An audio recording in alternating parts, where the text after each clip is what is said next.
आज का जो विषय हम ले रहे हैं वो है कि कन्वर्जन की जो स्थिति है।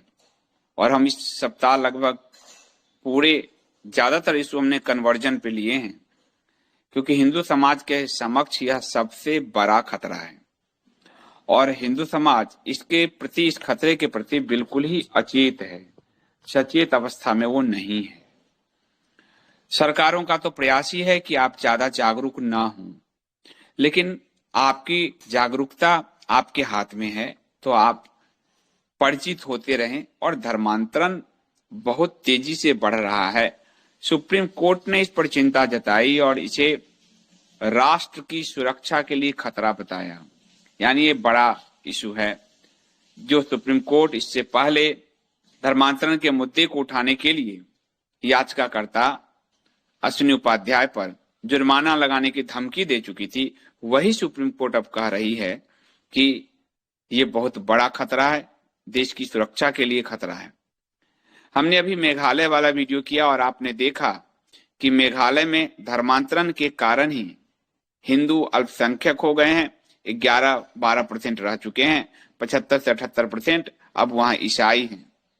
वहां की जो गारो खासी जनजाति है उसका जनजातीय गुण समाप्त हो चुका है, अब वो मिशनरी गुण अपना चुके हैं। इधर आपने और भी देखा कि उत्तर प्रदेश में जो एक बड़ा धर्मांतरण का रैकेट पकड़ा गया था, उमर गौतम और कलीम सिद्दीकी तक वो पहुंचा था। वो रैकेट इतना बड़ा था कि इलाहाबाद हाई कोर्ट की लखनऊ खंडपीठ ने उमर गौतम और उसके बेटे समेत 5 अभियुक्तों को जमानत देने से इनकार कर दिया। यानी सुप्रीम कोर्ट से लेकर हाई कोर्ट तक बहुत बड़ा खतरा व्यक्त कर रही है न्यायपालिका। अब सरकार का रवैया क्या है ये आप जानते हैं। सरकार ने, सुप्रीम कोर्ट ने जब कहा तो सरकार ने कहा ये चिंताजनक है। सुप्रीम कोर्ट ने कहा आपके पास रोड मैप क्या है, तो सरकार के पास कोई रोड मैप नहीं है, तो सरकार ने कुछ बताया नहीं। आगे वो जवाब देगी, अब जब जवाब देगी तो उसके पक्ष को भी हम सामने रखेंगे। लेकिन इलाहाबाद हाई कोर्ट की लखनऊ खंडपीठ ने अवैध धर्मांतरण मामले में मुख्य आरोपी उमर गौतम व उसके बेटे सहित 5 अन्य आरोपियों की जमानत अर्जी को खारिज कर दिया और ये कहते हुए कि उन आरोपियों को जमानत पर रिहा करने से देश की एकता और अखंडता समाप्त हो जाएगी। सुप्रीम कोर्ट पहले कह चुकी, अब इलाहाबाद हाई कोर्ट कर रही है। समझिए मुद्दे कितने गंभीर हैं ये। उन्होंने कहा कि देश की और एकता और अखंडता के लिए खतरा पैदा हो सकता है। इसके साथ ही कोर्ट ने विचारण अदालत को उनके केस का परीक्षण 1 साल में पूरा करने का भी आदेश दिया कि जो लोअर कोर्ट है वो 1 साल में इनका परीक्षण पूरा कीजिए। हाईकोर्ट ने कहा, जस्टिस रमेश सिन्हा, जस्टिस सरोज यादव की पीठ ने, कि उमर गौतम, उसके बेटे अब्दुल्ला उमर, सलाहुद्दीन, मोहम्मद सलीम और राहुल अहमद, ये भी उमर गौतम, आपको गौतम नाम हिंदू नहीं जाना है, ये हिंदू से मुस्लिम बना था, और राहुल अहमद भी हिंदू से मुसलमान बना है, और राहुल भोला नाम है, आप चक्कर में पड़ जाएंगे। लेकिन ये सब जो है बहुत बड़े धर्मांतरण रैकेट का पार्ट है और उनकी ओर से दाखिल अलग अलग अपीलों को अलग अलग आदेश जारी करके खारिज करते हुए ये आदेश पारित किया इलाहाबाद हाई कोर्ट ने कि इनको जमानत नहीं दिया जा सकता, क्योंकि ये देश की एकता और अखंडता के लिए खतरा पैदा कर चुके हैं। एनआईए एक्ट के तहत अपीलें दाखिल करके याचियों ने विचारण अदालत द्वारा उसकी जमानत अर्जी खारिज किए जाने के आदेश को चुनौती दिया था और मुख्य अभियुक्त उमर गौतम की ओर से कहा गया था कि वह जामिया मिलिया यूनिवर्सिटी में 1991 से लेक्चरर है। अब जामिया में क्या पढ़ाया जा रहा है आप समझ रहे हो। जामिया से ही शर्जील इमाम, शाहीन बाग, फिर भी जामिया पे सरकार कार्रवाई नहीं कर सकी। इसी जामिया का लेक्चरर वो निकलता है और हिंदुओं को धर्मांतरित करता है। वह सामाजिक गतिविधियों में सक्रिय है और उसने कहा कि उस पर जबरदस्ती का यह मामला दर्ज किया गया है। पुलिस ने कहा कि नहीं, अदालत ने कहा कि नहीं, आपके खिलाफ पुख्ता सबूत है। और उमर गौतम का बेटा जो है अब्दुल्ला उमर, वो दिल्ली यूनिवर्सिटी के, जो इंद्रप्रस्थ यूनिवर्सिटी है दिल्ली, इंद्रप्रस्थ यूनिवर्सिटी दिल्ली में एमबीए के लिए उसको दाखिला मिला हुआ है। यानी एक हाथ में कंप्यूटर, एक हाथ में कुरान की पूरी अवधारणा, ये हमारी मनगढ़ंत अवधारणा है। एक लेक्चरर है उमर गौतम, जामिया मिलिया जैसी यूनिवर्सिटी में, बेटा उसका इंद्रप्रस्थ विश्वविद्यालय दिल्ली में एमबीए का छात्र है, और ये लोग धर्मांतरण में लिप्त हैं। कोर्ट को कहना पड़ रहा है कि देश के लिए ये खतरा है, देश के लिए जो है इनका जमानत मिलना देश को खतरा उत्पन्न कर सकता है। उसके बाद ये बात भी सामने आया कि हवाला, कोर्ट को बताया गया कि हवाला व अन्य रास्तों से धन प्राप्त कर इस्लामिक दावा सेंटर, ये जो उमर गौतम इस्लामिक दावा सेंटर चला रहा था, वह फातिमा चैरिटेबल फाउंडेशन, चैरिटी की आड़ में ये धंधे जो धर्मांतरण के हो रहे हैं, अब जो भारत की डेमोग्राफी को बदलने के उद्देश्य से, इनका पूरा लक्ष्य था कि भारत की पूरी डेमोग्राफी को बदलना है। जैसे आज मेघालय में बदल दिया गया है, 9 राज्यों में बदला है, और मैं आप ट्विटर पे जाइए, 2-4 मूड हिंदू टूट पड़े हैं, क्योंकि पहले मेघालय के लिए 500 करोड़ का बजट देते थे, जो आज उसके मुख्यमंत्री ने घोषणा की और कहा कि मोदी सरकार ने हमको 1500 करोड़ का बजट दिया। तो मैंने कहा ये सारे बजट तो तुम ईसाई कल्याण में लगाओगे, हिंदू कल्याण में तो लगाओगे नहीं, क्योंकि सरकारी नौकरी में 100% ईसाई, प्राइवेट नौकरी में 80% ईसाई। हिंदुओं को तो उनके पूजा का राइट, अंतिम संस्कार का राइट नहीं है। तो हमारे पैसे से ही हमें मारने की तैयारी, उसमें कुछ मूढ़ हिंदू तो क्या ईसाइयों को मार दें। तो अभी तक जनजातियों का अपना स्वरूप बरकरार है। हिंदुओं के साथ समस्या यह है कि कौवा कान ले गया में वो कौवा के पीछे भागते हैं, उनको अध्ययन नहीं है, लेकिन सरकारीपन अपने उनके अंदर इतना डीएनए में घुस गया है कि बिना अध्ययन वो टिप्पणी करने कूद जाते हैं।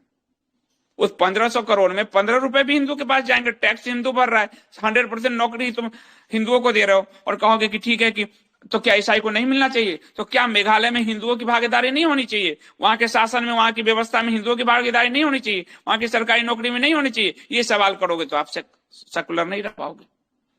ये सबसे ज्यादा आपको किसी भी खतरा किसी और से नहीं है, खतरा सबसे ज्यादा उस सेकुलर हिंदू से है जिसकी समझ बिल्कुल जीरो है, लेकिन जो हर बात में टपक जाता है अपना बुद्धि। एक तो उसका सरकारीपन, उसके डीएनए में सरकारीपन घुस गया है, सरकारी माल खाते खाते पीढ़ियों से उसके पूरे डीएनए में घुस गया है। और दूसरा उसकी मूर्खता, वो अपनी मूर्खता को अपनी विद्वता समझता है और कुछ भी लिख देता है, और इसीलिए ये आपके राह में सबसे बड़े खतरे हैं। और इसमें कहा गया कि निशाने पे औरत, बच्चे और SC ST वर्ग के लोगों को ये लोग धर्मांतरित कराते थे। SC ST वर्ग के लोगों को, औरतों को, बच्चों को ये धर्मांतरित कराते थे। जांच में आया कि गौतम 3 लेवल पर धर्मांतरण करता था। पहले लेवल में स्वयं उमर गौतम था, उसका काम योजना बनाना था, पैसे, संसाधन और बौद्धिक सहयोग हासिल करना था। दूसरे लेवल के अभियुक्तों का काम धर्मांतरण, प्रचार प्रसार, अवैध दस्तावेज तैयार करना व अवैध धर्मांतरण के बाद पुनर्वास की व्यवस्था करना था। जबकि तीसरे लेवल के अभियुक्त मल्टी लेवल मार्केटिंग एजेंट की तरह काम करते थे। मल्टी लेवल की तरह धर्मांतरण का धंधा चल रहा था, मार्केटिंग की तरह। इस्लाम धर्मांतरण कैसे कर रहा था, इस बात को आप समझ लीजिए। मल्टी लेवल मार्केटिंग का धंधा, जैसे होता है कि एक प्रोडक्ट आप बेचोगे तो आप भी बेचोगे तो 2 पॉइंट मिलेगा, तो आपका धर्मांतरण हो गया। आप अगर 1 का धर्मांतरण करोगे तो आपको इतने लाख मिल जाएंगे। आप 5 का धर्मांतरण करोगे, वो 5 जो हुआ उसमें से जो 4 का धर्मांतरण करेगा। इस तरह से मल्टी लेवल मार्केटिंग धर्मांतरण का चल रहा था। और ये जो है तिलहरी ने इस पूरे मामले में चार्ट प्रस्तुत किया गया कि सबसे पहले ये लोग कमजोर व्यक्ति की पहचान करते थे, इसलिए सेकुलर और कमजोर हिंदू ही सबसे आसान निशाना है। ध्यान दीजिए, कोर्ट में आ गया है। कमजोर की पहचान करते थे, फिर उसे फंसाने के लिए इस्लाम में समानता की बातें समझाई जाती थी। देखोगे आप सेकुलर हिंदू सबसे ज्यादा इस्लाम में समानता की बात करने आ जाएगा। फिर दूसरों धर्मों पर अविश्वास वाले साहित्य पढ़ाए जाते थे। आपसे आपके कहेगा मूर्ति बेकार है, तुम ईमान वाले नहीं हो। आपको ईसाई भी वही कहता है। आपके 2-4 हिंदू समाज वाले हैं, वो भी मूर्ति छोड़ो, कहते 50 साल के लिए मूर्ति क्यों ढोना। देखिए, कोर्ट में खुला है कि दूसरे धर्मों पर अविश्वास वाले साहित्य आपको पढ़ाए जाते थे कि मूर्ति तो बेकार है, मंदिर तो बेकार है, तो आप भी कहते हो वहां बेकार है, क्या करना है। फिर उसके बाद उनको इस्लाम में आने पर नौकरी आदि का प्रलोभन, उसके बाद टारगेट व्यक्ति को कलमा पढ़ा दिया जाता था। अब ये जो पूरा खेल था उमर गौतम का, आपको ध्यान होगा ये खेल खुला कैसे था, और जब यही बात यति नरसिम्हानंद ने कहा तब कैसे उन पर हमला किया था भाजपा आईटी सेल और भाजपा के लोगों ने, और उनको टारगेट किया गया। जो आज इलाहाबाद हाईकोर्ट ने कहा कि ये लोग देश की सुरक्षा के लिए खतरा है, यही बात नरसिम्हानंद जी ने कहा था कि ये लोग गृह युद्ध की तैयारी कर रहे हैं। ये जून की बात है, 21 जून 2021 की बात है, और इसमें मामला ये तब आया था जब यूपी एटीएस ने जहांगीर आलम और उमर गौतम नामक दोनों मौलवी को पकड़ा था, जिसको कल परसों इलाहाबाद हाईकोर्ट ने जमानत देने से मना किया। और ये तब इस पूरे गिरोह का पर्दाफाश हुआ था, और ये उस गिरोह का पर्दाफाश क्योंकि दो लोग यति नरसिम्हानंद को मारने गए थे, वो दोनों को मंदिर परिसर में मारने के इरादे से घुसे थे। शिष्यों ने पकड़ा, पुलिस ने नहीं। वहां की पुलिस तो सिर्फ नरसिम्हानंद जी को रोकने के लिए बैठी है। जो कल परसों आपने देखा तो उनको नजरबंद किया गया, उनको सुप्रीम कोर्ट तक नहीं जाने दिया गया उनके अधिकार की बहाली के लिए। तो उनको शिष्यों ने पकड़ के पुलिस के हवाले किया। जब उनसे पता चला कि इनके जहांगीर आलम और उमर गौतम से, और जब जहांगीर आलम और उमर गौतम तक ये बात गया तो पता चला कि ये धर्मांतरण का बड़ा रैकेट 150 करोड़ का रैकेट है लगा हुआ। और इस 150 करोड़ में जब उमर गौतम आदि से पूछताछ हुई तो पता चला कलीम सिद्दीकी इसका मुख्य सरगना है। वो कलीम सिद्दीकी जो मोहन भागवत जी के प्रोग्राम में चीफ गेस्ट बनता है, यानी अतिथि के तौर पे बुलाया जाता, अचानक नहीं पहुंचता। भागवत जी का चचेरा भाई अनंत भागवत उसके घर जाते हैं, उसको इनविटेशन देते हैं और उसके बाद उसको वहां का अतिथि बनाते हैं। वो धर्मांतरण रैकेट का मास्टरमाइंड निकला 150 करोड़ का। और ये मामला जो है आपको, और उसमें पुलिस को 1000 लोगों की सूची भी मिली थी जो धर्मांतरण जिनको कराए गए थे, वो सूची भी मूक बधिर बच्चे महिलाएं सब आसान शिकार थे। और इसमें इस्लामिक दावा सेंटर जो है जामिया नगर के जोधावा एक्सटेंशन में, उसके बैंक खाते में आईएसआई समेत कई विदेशी संस्थाओं का पैसा भेजा गया, आईएसआई का पैसा। और आप देखिए भागवत जी के मंच पे ये कितना बड़ा मुद्दा है। और आपको एक संयोग लगेगा, लश्कर का आतंकवादी आपको फिर भारतीय जनता पार्टी के अल्पसंख्यक मोर्चा का आईटी सेल का हेड निकलता है जम्मू कश्मीर का। आपको कट्टरपंथी रियाज अत्तारी कन्हैयालाल का गला काटने वाला भाजपा राजस्थान अल्पसंख्यक मोर्चा का मेंबर निकलता है। पूरी तरह से इस पार्टी में, इस संगठन में आपको ध्यान होगा पीएफआई का एक व्यक्ति नागपुर में भाजपा मुख्यालय में ठहरा हुआ था। पूरी तरह से इसमें घुस रहा है और ये लोग तृप्तिकरण में उनको अनदेखा कर रहे हैं। इंद्रेश कुमार की अगर जांच हो जाए सही मायने में कोई सरकार, तो इस देश का बहुत बड़ा रैकेट खुल जाएगा। तो अब आप देखिए कि आईएसआई का पैसा उसमें आया था, उसके दावा सेंटर में उमर गौतम के। ये पुलिस ने खुद योगी जी की पुलिस ने खोला था, ये उन्हीं की पुलिस ने। और इसलिए योगी जी दोबारा मुख्यमंत्री बन पाए, क्योंकि योगी जी के पास भी अच्छा कच्चा चिट्ठा इन लोगों का आ चुका था। वरना तो योगी जी को हटाने की पूरी तैयारी थी और बाद में 302 के बनने के बाद 302 के केस खुलवा दिए इन्होंने। तो पूरा जो है, और इस पूरे मामले में है आपको बड़े मामले पर अंतर्राष्ट्रीय फंडिंग की गई थी और करीब करीब 150 करोड़ से ऊपर का मामला सामने आया था। तो अब आप समझिए कि धर्मांतरण का रैकेट कितना बड़ा है। आपको मैंने सुप्रीम कोर्ट से बताया, इलाहाबाद हाई कोर्ट से बताया, आपको कलीम सिद्दीकी उमर गौतम के रैकेट से बताया, आपको मेघालय से बताया, आपको जहां जहां हिंदू अल्पसंख्यक हो गए वैसे बताया। पूरे इस सप्ताह मैंने आपको धर्मांतरण पर जागरूक करने का प्रयास किया है। और अब मैं आप लोगों से सुनना चाहता हूं कि आप धर्मांतरण पर क्या सोचते हैं, कि धर्मांतरण हिंदू धर्म के लिए कितना बड़ा खतरा है। अब यहां से आप लोग हमें बताएंगे। मैंने आपको लेटेस्ट इंफॉर्मेशन आपके साथ शेयर कर दिया है। बोलिए, बोलने से मत घबराइए। हिंदू बोलेगा तभी 10 हिंदू जगेगा, एक हिंदू बोलेगा तो 10 हिंदू जगेगा। नहीं बोलेंगे तो मुसीबत ही मुसीबत है। और जो लोग पिछली बार बोले थे उन्होंने तो बोला इस बार नए लोग आइए, हर बार नए लोग आइएगा तब तो, नहीं तो लोगों को लगेगा इंडिया स्पीच डेली कोई रैकेट चला रहा है, वही 4 लोगों को बैठा के चकल्लस करता है और लोगों का फिर वो पार्टी वाले संगठन वाले हमला करेंगे। यही 4 लोग हैं आपके पास। तो नए लोग आइए, बोलिए, हम 60-65 लोगों के बीच में अगर हम नहीं बोल पाएंगे तो हम युद्ध कैसे जीतेंगे? आप देखिए, यहाँ पे मैं तर्क शास्त्र पूरा पढ़ा था, अभी मैं तर्क शास्त्र पढ़ रहा था, ये हमारे टेबल पे ही रखा हुआ है ना, न्याय में अप्रमा विचार के विविध प्रस्थान, ये देखिए मैं पढ़ रहा था। तो आपको तर्क शास्त्र आदि भी पढ़ाऊंगा। कैसे? जब आप बोलेंगे तो बोलिए, कैसे लड़ेंगे बताइए ना, कैसे लड़ेंगे? क्योंकि लोग बोलना ही नहीं चाहते।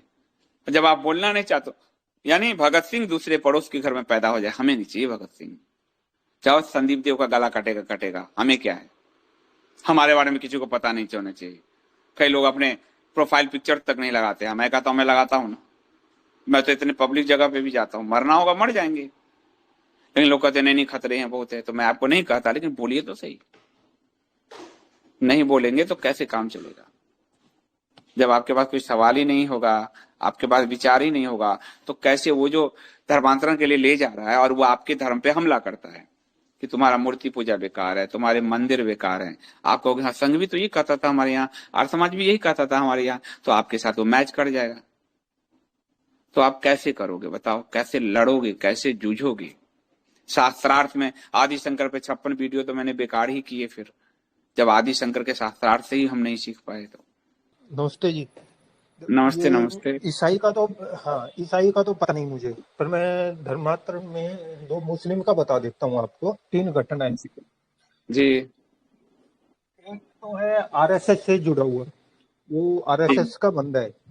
तो जी आपको भी पता है और मैंने सुना भी था कि आरएसएस की साइट पे भी लिखा हुआ है, हिंदी में भी पढ़ा है मैंने, कि सभी हिंदू है, मतलब सभी हम्म हिंदू है, ईसाई वो भी हिंदू है।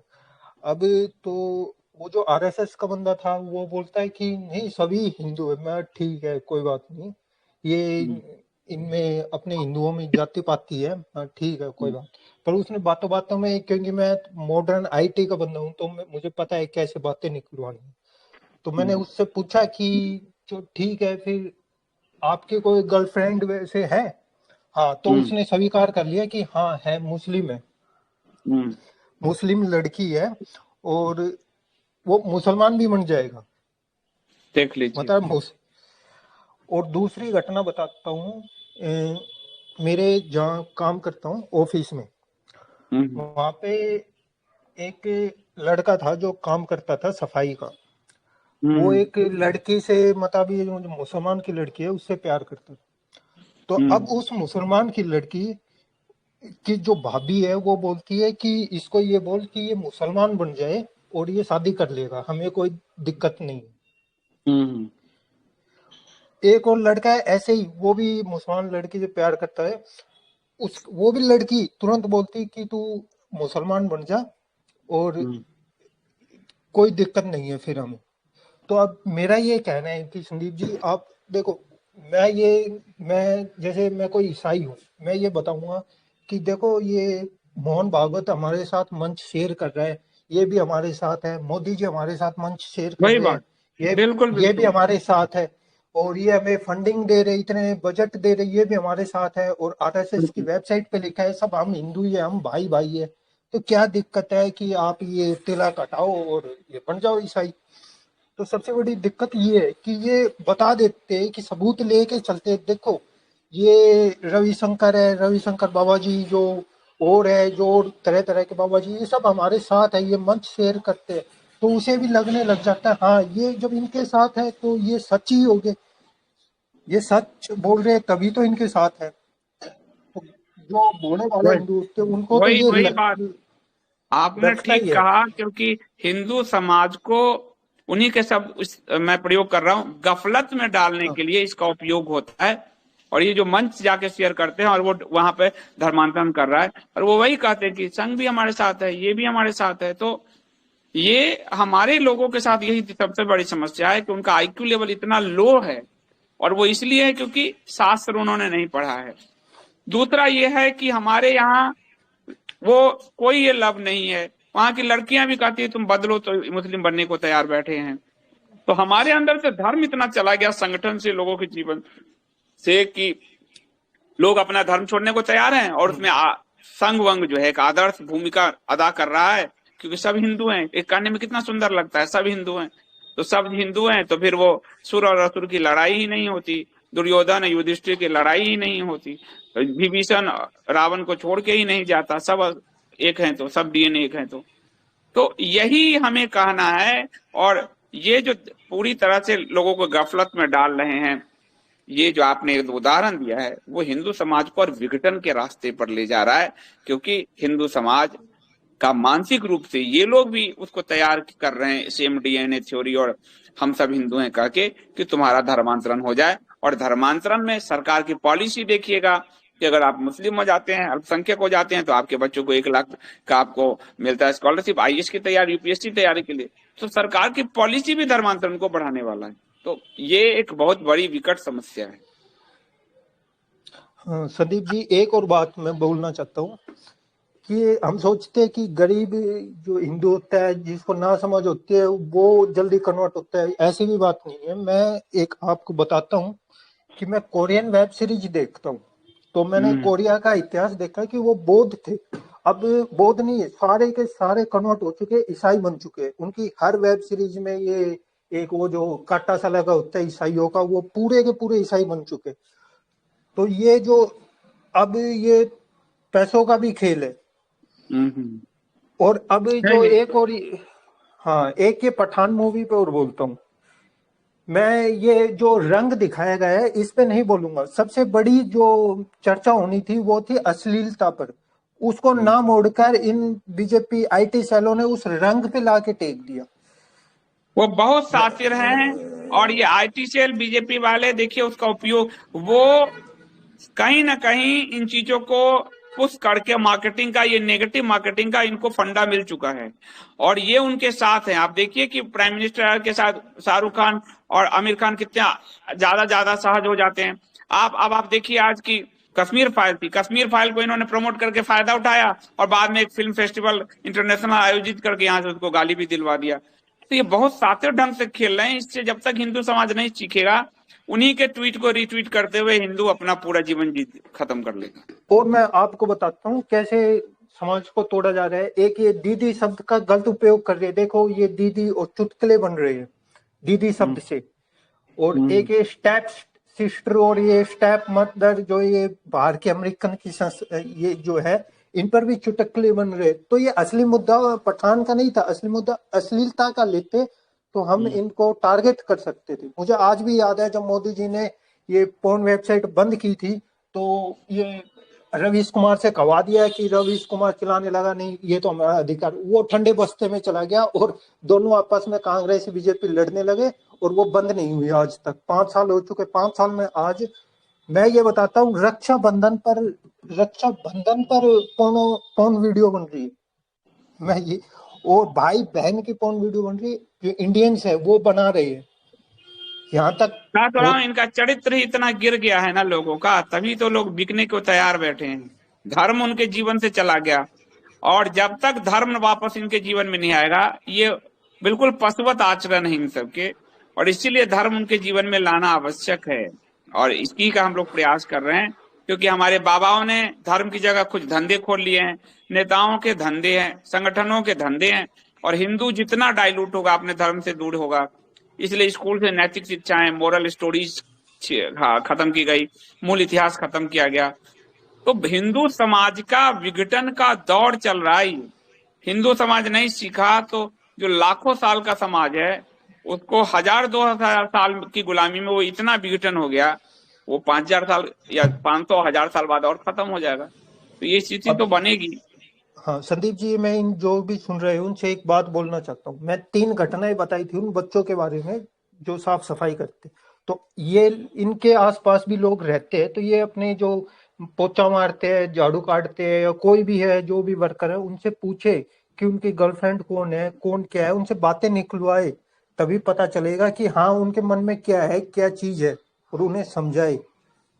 ये इतने 36-40 लोग सुन रहे हैं, मैं गारंटी लेता हूँ इनके आसपास भी है, पर ये बोलते नहीं है, कोई भी डरते हैं ये। हम्म, हम्म, तो ये भी अपने आसपास देखे, उनको समझाए। मैं हम्म, भी उस लड़के से सबूत मंगवा रहा हूँ। मैं बोला चल तू थोड़ी देर दिन और बात कर, और वो जो लिखत में है और वो बुलवा उनसे कि वो क्या क्या चाहते हैं तेरे से। हम्म। तो उसके बाप भी खुद बोल रही है कि तू मुसलमान बन जा, हमें कोई दिक्कत नहीं है। हम्म। ये चलिए, गुड़गांव। बहुत ही नवीन, हाँ आपने ठीक है जी। बहुत सारी जानकारी दी, थैंक यू। और कोई, आज खुद प्रधानमंत्री मोदी शायद नॉर्थ ईस्ट में हैं और मेघालय में, शिलोंग में, लेकिन वहाँ हिंदुओं की दुर्दशा पे मुझे नहीं लगता कि उन्होंने कुछ कहा होगा। और शायद इसीलिए कई आईटी सेल वाले आज मुझ पर कूदे थे कि ईसाइयों को फेंक दें क्या। यही इनका रवैया है, ईसाइयों को फेंक ना दें, 100% की नौकरी में 50% हिंदुओं को भी लगवा दो। ईसाइयों को फेंकने को कौन कर रहा है? 80% निजी नौकरी में ईसाई लिए जा रहे हैं, 40% हिंदुओं को भी लगवा दो। लेकिन ये तो नहीं कराओगे, बस फेंक दें क्या? तो वो इसीलिए क्योंकि आज वहां पीएम बोल रहे हैं, तो उसको कवर अप करने का मामला चल रहा है।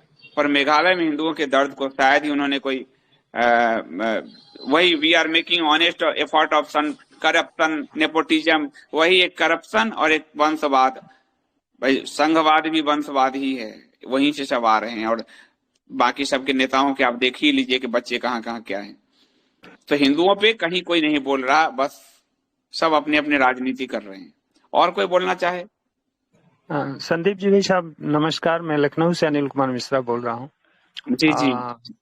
जी, मैं 2-3 बार ही आपको सब्सक्रिप्शंस भेजा हूँ लेकिन फिर भी आपके महान जागरण करने की जो मतलब क्षमता है उसको मैं बहुत सराहना करता हूँ।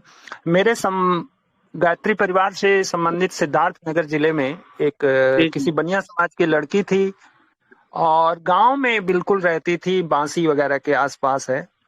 लेकिन वो लड़की अपने ही गांव में हिंदू के घर में कोई मुस्लिम लड़का जो पेंटिंग करते हैं बिल्डिंगों में बम्बई से आकर रहता था और उसने आने जाने वाली लड़की से ही नंबर दे करके संबंध बना लिया। वो बम्बई चला गया और वहां से उसने लड़की को मोटिवेट करके और बम्बई तक वो भाग के चली गई। और पिताजी उसके एफआईआर कराए तो किसी तरह से पुलिस जो है उसको पकड़ उकड़ करके ले आई। इस बीच में उन लोगों ने अपना शरिया के अनुसार जो वो शादी होती है निकाह वगैरह करके हाई कोर्ट में जो है उन लोगों ने अपना मैरिज के लिए एप्लीकेशन डाल दिया इलाहाबाद हाई कोर्ट में। इलाहाबाद ने कहा कि भाई तुम अपना मैरिज के लिए जो एलिजिबल एज है, उम्र है, वो सर्टिफाई करो। इसके लिए तुम सिद्धार्थ नगर जिले का जो सीजीएम कोर्ट है वहां, तो अब उन लोगों को मजबूरन कोर्ट में हाजिर होना पड़ा। तो हम लोग ये सोचे कि लड़की आएगी तो लड़की को हम लोग कन्विंस कर लेंगे कोर्ट में, जो ही वो आएगी तो ही हम लोग कन्विंस करेंगे। लेकिन लड़की को पहचाने कैसे? वो तो बिल्कुल बुरके में आई और पिता ने किसी तरह पहचाना उचाना, गोड़ पे गिरता रहा, लेकिन लड़की नहीं मानी। फिर हम लोग वकील जो थे वहां के सरकारी वकील, वो अखिलेश नारायण श्रीवास्तव, चूंकि वो बीजेपी से थे, तो उनसे हम लोगों ने कह रखा था, तो उन्होंने जज को हिंट किया था। तो जज ने कहा था कि भाई अगर ये लड़की को छोड़ा नहीं गया तो यहाँ बड़ा दंगा हो जाएगा। इसलिए मुस्लिम जो जज थे एहसान उल्लाह खान, उन्होंने किसी तरह से उसको लड़की को मतलब घर भेज दिया, पिता के घर। और पिता के घर में जाने के बाद इतना उन लोगों ने मतलब उसको गले में मालाएं पहनाई थी, ताबीज पहनाया था, मतलब जितने मंत्र तंत्र के प्रयोग हो सकते थे इस्लाम में रोकने के लिए उस लड़की के ऊपर अप्लाई किया था।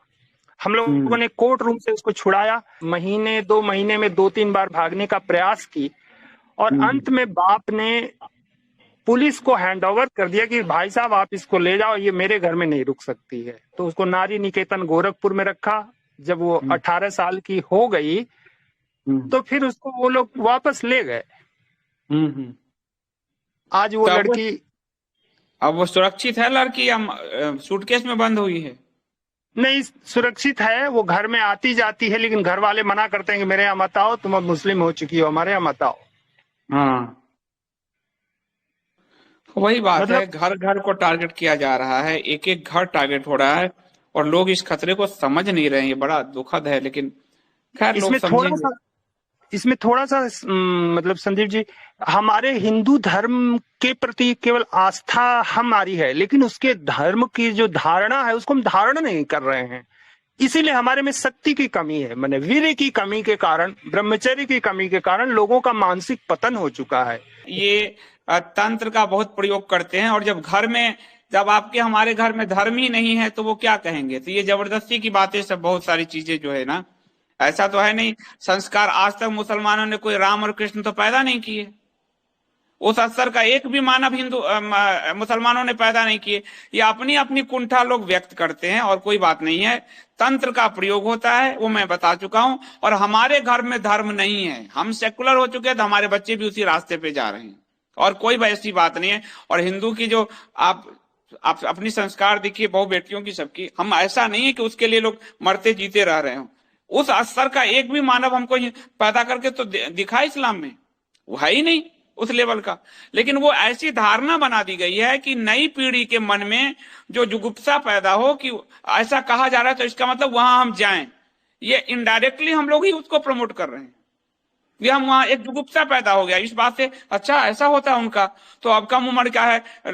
और इससे हिंदू परिवार में कई विवाह भी टूटने के रास्ते में इसका उपयोग किया जाता है। तो इस थ्योरी को, ये कथनी करने वाली थ्योरी को बंद कर दीजिए, साफ बंद कर दीजिए। तंत्र का बड़े पैमाने पर प्रयोग होता है। मैंने उस दिन एक आंखों देखा भी बताया। आपके बच्चों को कहिए कि कहीं कोई कुछ खिलाए पिलाए तो खाए पिए नहीं। और सबसे बड़ी बात, अपने घर में धर्म का वातावरण पैदा कीजिए, ये बहुत जरूरी है।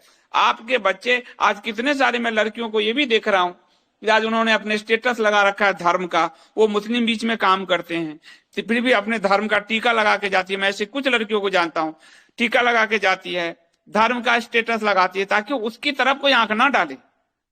तो ये तब है जब उसके घर में धर्म है। तो माता पिता ने तो अपनी भूमिका नहीं अदा की ये, और इसके कारण जो कच्चा मन है वो और प्रैक्टिस में इन्वॉल्व हो जाता है।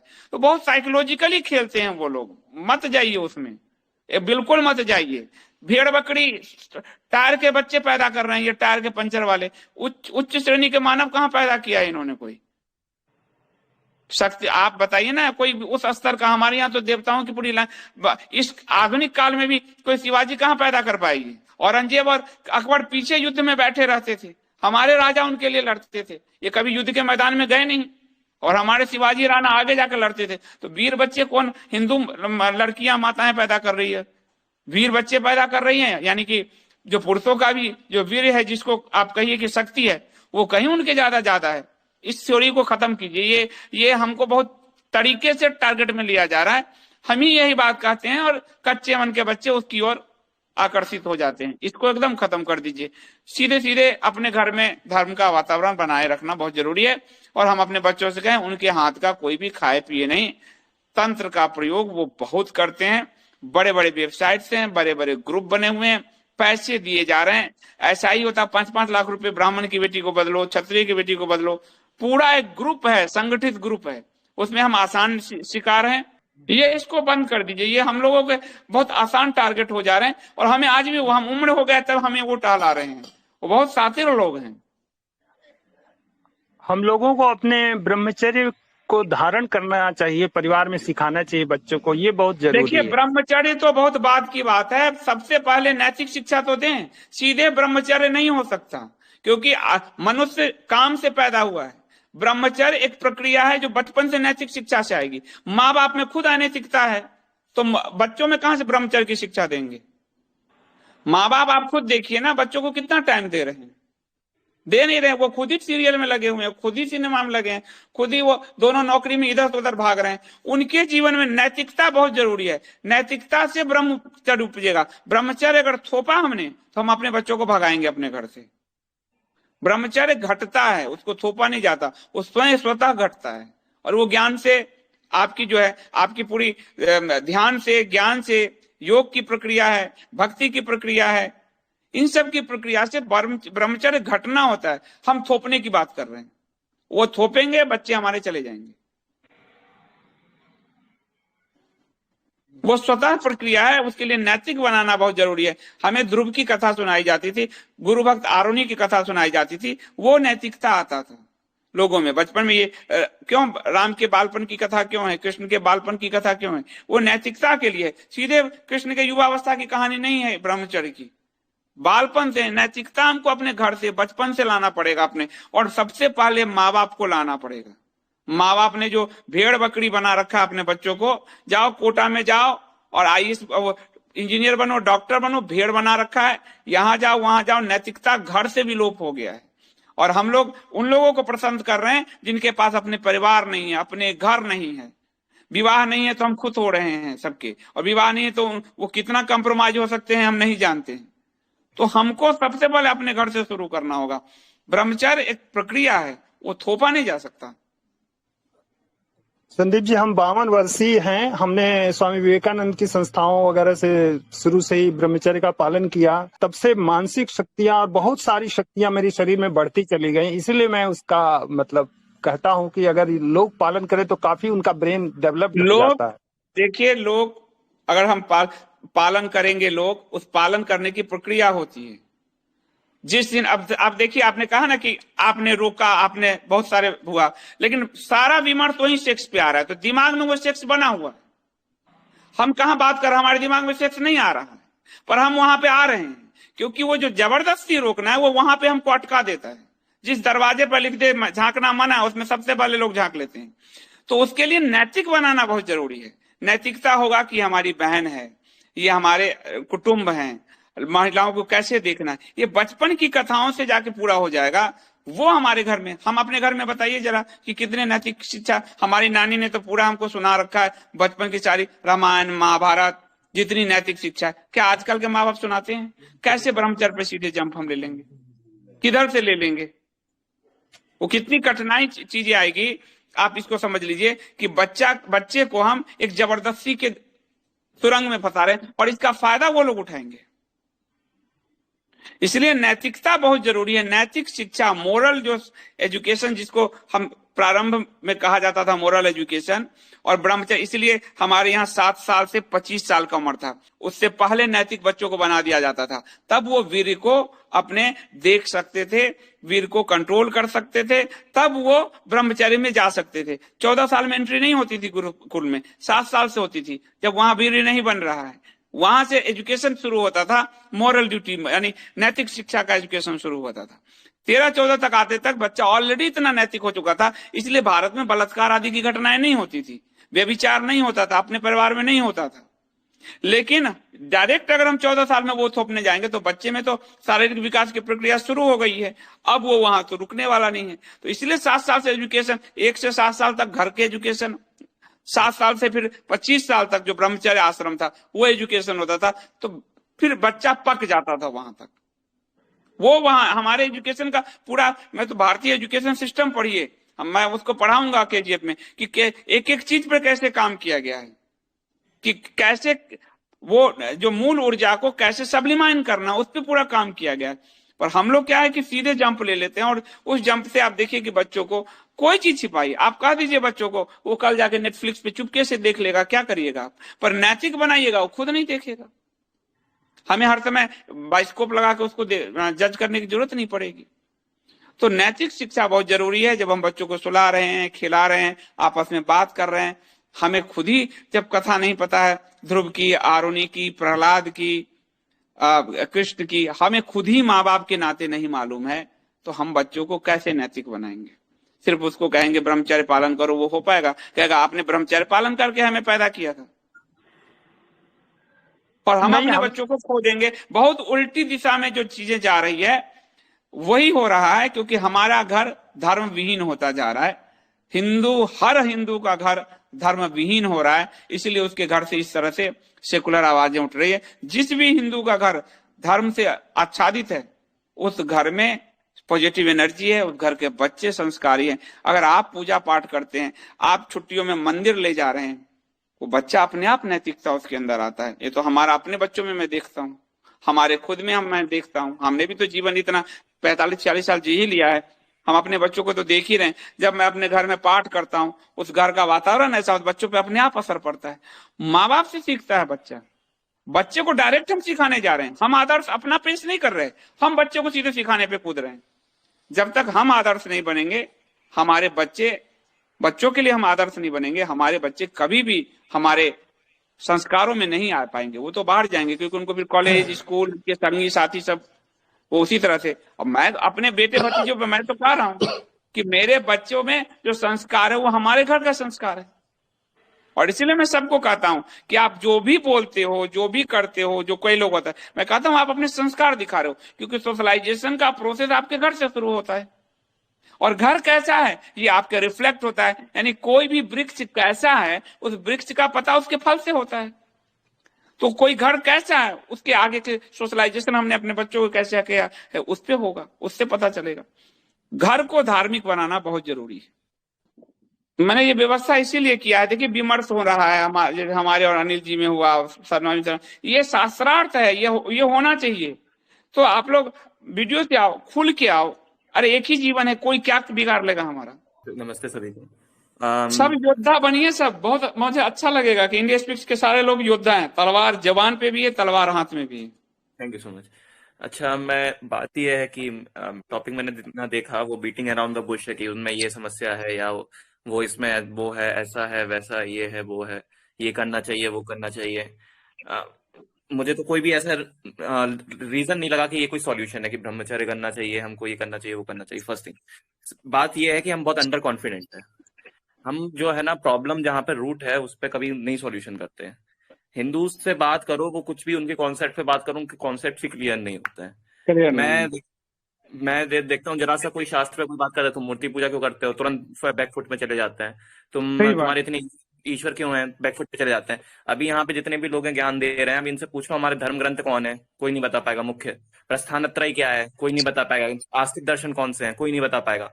सब यहाँ पे हमको ये करना चाहिए, हमको वो करना चाहिए, हमारे बच्चों को ऐसा करना चाहिए। सब बच्चों से करवाना, खुद को कुछ पूछो, कुछ भी नहीं पता। अरे मैं तो खुद बताता हूँ, मेरे घर में मेरे माता पिताजी को गायत्री तक नहीं पता। तो ये तो हाल है। तो हमको ये मतलब बीटे अरे ब्रह्मचर्य से और किसी का कन्वर्जन कराने से क्या रिलेशन है? जो क्या दूसरे जो मतपंथ संप्रदाय के क्या बहुत बड़े ब्रह्मचारी जो कन्वर्ट करा ले जाते हैं।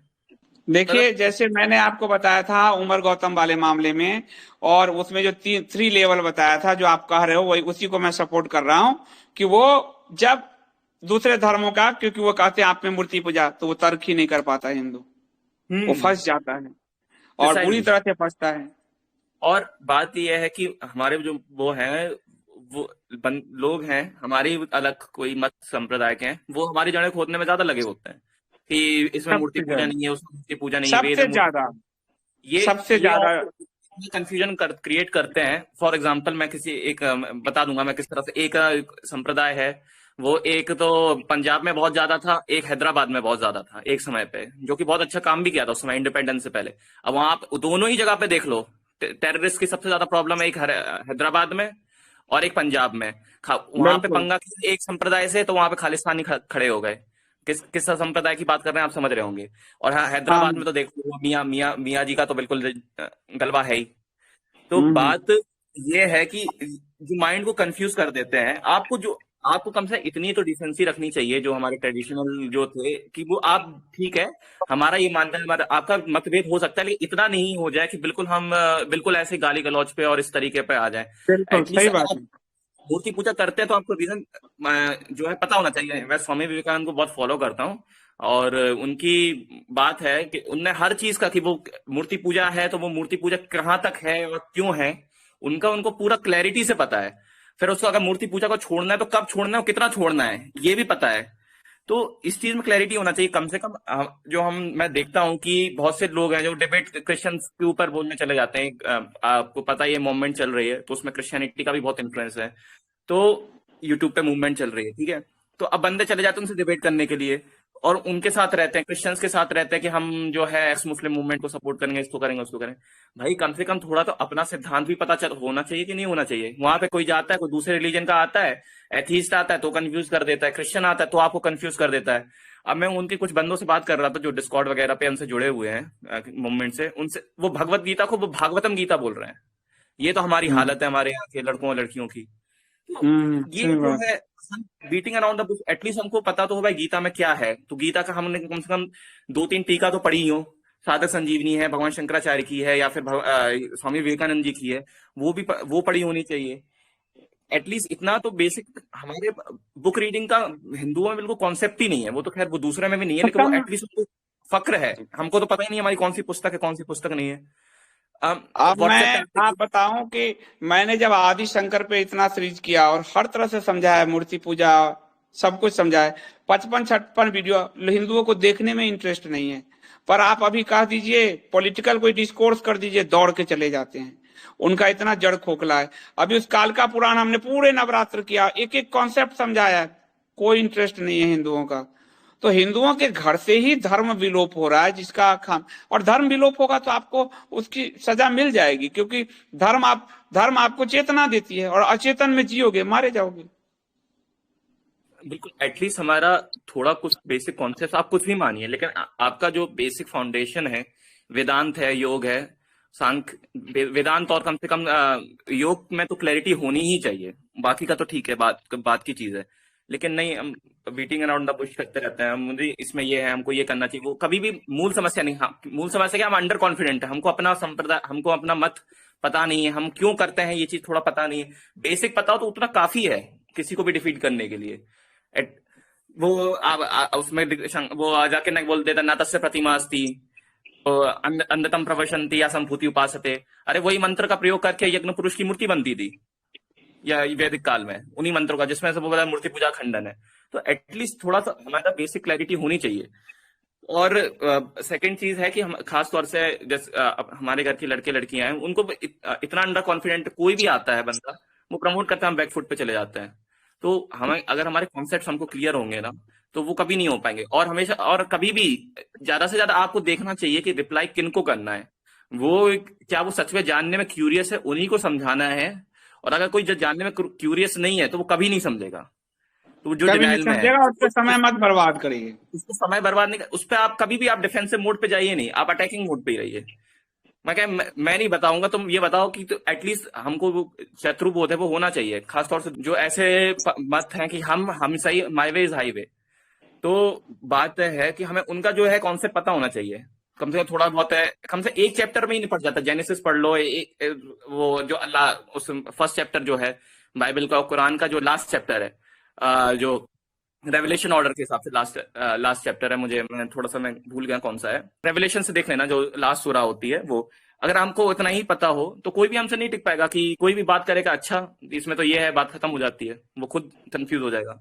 तो हमको ये, अगर कोई सच में जेन्युइन है, जानना चाहता है, तो बिल्कुल हमको एक्सेप्टेंस से उसको स्वागत करना चाहिए, समझाना चाहिए। अगर किसी को कंफ्यूजन है और कोई अटैकिंग मोड पे है कि वो आपको डिमीन करना चाहता है, तो कभी भी आप समझाइए नहीं, हमेशा ऑफेंसिव मोड पे जाइए कि अच्छा मेरे में ये है तो तुम्हारे में तो और ही गंदा है।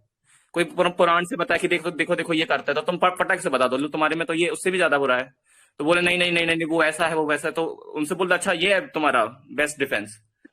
तो ये बात है, हमको कभी हमेशा कॉन्फिडेंट होना चाहिए, ये चीज में नहीं लगा रहना चाहिए कि देखिए, भाई ऐसा। कॉन्फिडेंस ज्ञान के स्तर से आता है। ज्ञान ही आपके आत्मविश्वास को बढ़ाने का काम करता है, और ज्ञान की पूरी परंपरा को हिंदुओं ने ये एक तरह से अस्वीकार जैसे कर दिया है। जो देश ज्ञान के कारण जाना जाता था, आज उनके बड़े बड़े संस्था के लोग हैं, वो बैठ के कुछ भी बोल दे रहे हैं और हिंदू उसके पीछे भाग रहा है। एक सही मायने में अब ब्राह्मिक कल्ट खड़ा किया जा रहा है हिंदू धर्म में भी, और कई समाजों ने शुरू किया, कई संस्थाओं ने शुरू किया, पार्टी सब अब ब्राह्मिक कल्ट की तरफ अपने अपने विचार थोप रहे हैं। धर्म के विचार उनको लेने नहीं है, रामायण महाभारत पे चर्चा करनी नहीं है, उतना ही जानते हैं जितना सीरियल में बता दिया है, उससे ज्यादा। बड़े संस्था के हेड कह रहे हैं हमारा नाम भागवत है, हमने भागवत पढ़ा नहीं, हमें गीता पता नहीं, फिर भी वो ज्ञान दे देते हैं, सब हिंदू हो जाता है। ज्ञान दे देते हैं मूर्ति छोड़ दो, फिर भी कहते हैं मूर्ति पूजा 50 साल के लिए छोड़ो। और इससे क्या होता है कि वो इसका उपयोग करते हैं कि देखो तुम्हारे लोग तो हमारे साथ ही बैठे हुए हैं, हमारे यहाँ तो रविशंकर गए, वो जाकिर नायक से हार के आ गए। अब उनका पूरा फॉलोअर कितना कमजोर होगा आप सोचो, जिसका गुरु ही हार के आ गया हो। तो ये स्तर है यहाँ के ज्ञान का, और इसीलिए अपने जब कल्ट चलाएंगे आप, तो यही सब पैदा होगा। शास्त्र में इतने ज्ञान बिखरे पड़े हैं, एक शास्त्र भी ढंग से पढ़ लिया हिंदू, एक शास्त्र, कोई रामायण पढ़ लो, कोई महाभारत पढ़ लो, कोई गीता पढ़ लो, जो एक भी अगर मनन करके पढ़ लिया, आप दुश्मन को धराशायी कर दोगे। लेकिन हिंदू तो ऐसा लगता है कि उसको ज्ञान से मतलब ही नहीं रह गया है। मैं लास्ट में बोलूंगा, मुझे ये लगता है हिंदुओं को बड़ा कॉन्फिडेंस होता है, अरे हम तो कोई पुस्तक पढ़ते ही नहीं है। जग्गी वासुदेव को मैंने तो खुद को पढ़ा है, मैं बहुत रिस्पेक्ट करता हूँ, बहुत अच्छा है, वो काम भी कर रहा है दक्षिण में। लेकिन हमको सोच समझ के बोलना चाहिए ना, कि मैंने कोई पुस्तक नहीं पढ़ी, मैंने कोई शास्त्र नहीं पढ़ा। और वैसे देखा जाए तो वो झूठ बोल रहे हैं, उन्होंने काफी कुछ पढ़ा है, उससे पता चल जाता है। वो विज्ञान बहिरा तंत्र से बोलते हैं, कभी शिव पुराण से बोलते हैं, कभी आगम के लिटरेचर से बोलते हैं। वो जो थोड़ा सा जानता है वो पकड़ लेगा उनको कि वो कहाँ से बोल रहे हैं। उन्होंने ओशो को भी बहुत पढ़ा है, उनके वो भी चीज दिख जाती है। लेकिन वो बोलते हैं कि मैंने कुछ नहीं पढ़ा, मैंने कोई शास्त्र नहीं पढ़ा, मैंने तो खुद को पढ़ा है। तो हम ये जो बोल देते हैं कि नहीं, शास्त्र पढ़ने की कोई आवश्यकता ही नहीं है, तो ये इतना कंफ्यूज कर देता है ना इंसान को, कि हम प्राउड लेते हैं कि अरे हमने तो कोई पुस्तक पढ़ी ही नहीं है, तो हम अपने शाबाशी देते हैं, अपने आप को बहुत होशियार समझते हैं। बिना शास्त्र के कोई धर्म रहता ही नहीं है। बिना बिना कोई पुस्तक के, हाँ उससे आगे बढ़ सकते हैं आप पुस्तक से, लेकिन बिना पुस्तक के कोई धर्म रहता नहीं है, कोई टिक ही नहीं सकता बिना पुस्तक के धर्म। तो पुस्तक को, शास्त्र को पकड़ना पड़ेगा। ऐसे नहीं है कि हम तो शास्त्र पढ़ते ही नहीं है, हम तो शाबाश क्या बात है। और केवल शास्त्र ही पकड़ना पड़ेगा, बिना उसके कोई फाउंडेशन ही नहीं है। क्योंकि आपके एक्सपीरियंस पे कोई बात नहीं करेगा, वो बात करेंगे पुस्तक पे ही। आपको अपनी पुस्तकों पे, अपने मत पे क्लैरिटी होनी चाहिए, उसके बिना कोई काम नहीं हो सकता। एटलीस्ट गीता तो पढ़ लो प्रभु। Thank you so much Sandeep ji, आपने टाइम ठीक दिया ठीक। बहुत। और कोई? अपर्णा जी, आप सुन रही हैं? आप पधारिए। हाँ, नमस्कार संदीप जी। मैं नमस्ते अपर्णा नमस्ते। गोरे बात कर रही हूँ थाने से। जी जी हाँ, मेरा एज तो अभी 72 इयर्स है।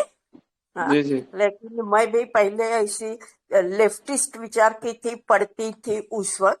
लेकिन बाद में मैं सनातन संस्था गोवा की है, उनके कांटेक्ट में आ गई। तो उस वक्त मुझे सचमुच उसका अपना रिलीजन का, इतने गॉड्स क्यों होते, सब पूछते हैं ना तुम्हारे यहाँ इतना देव है, वो उन्होंने बहुत, मैं समझ गई उसका मतलब। और पहले से तो मैं तो सोच की थी, लेकिन बहुत हिंदू का ही मुझे बहुत अभिमान था। मैं ऐसा बाकी धर्मों के साथ रिस्पेक्ट करती थी, लेकिन उसके बाद हुआ।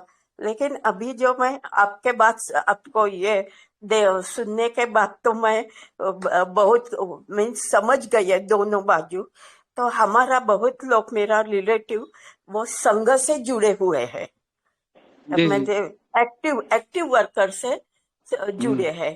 तो मैं अगर फैमिली कट्टा पे ये बोल दूं तो उनको बहुत, हमारा फैमिली ग्रुप था, उनको गुस्सा आता था मैं ऐसा बात करेगी। लेकिन रिसेंटली मैंने एक हमारे फैमिली कट्टा पे आ गया था सुबह का बनारस, और उसमें गंगा आरती एक का ने वो क्लिप डाला था, तो मुझे बहुत गुस्सा आया। मैंने बोला क्या गंगा से भी अभी डीएनए शुरू हो गया क्या? डीएनए पॉलिसी एक ही है, तो इतना गंगा आरती है, तुम क्या बोलती हो? तो मैंने उसको बोला अरे सुबह है बनारस, नाम दिया किसने ये प्रोग्राम, उसके अंतर्गत तुम डालते हो। मतलब वो शेफाली वैद्य ने कितना हिंदुओं को जागरूक करने के लिए इरशाद नाम का प्रोग्राम कैंसिल कर दिया लोगों ने, इसका उठाती हो और तुम क्या बोलते हैं सुबह बनारस में गंगा आरती। तो मैंने उसे लिखा अभी देखो थोड़े दिन के बाद उधर से आजान भी आ जाएगी गंगा से, सच बोलती हो ये शायद करके। और हमारे जो दूसरे एक्टिव वर्कर है हमारे फैमिली के संघ के, तो मुझे बहुत अचरज लगा, उसने मुझे सपोर्ट किया। तो मुझे लगा कि अभी जो संघ के कार्यकर्ता है ना, उनको भी कुछ ना कुछ लगता है, अभी वो भी बहुत गुस्से में है। दो ये डाला तो वो उसने मुझे सपोर्ट किया, हाँ तुम बराबर बोलती हो।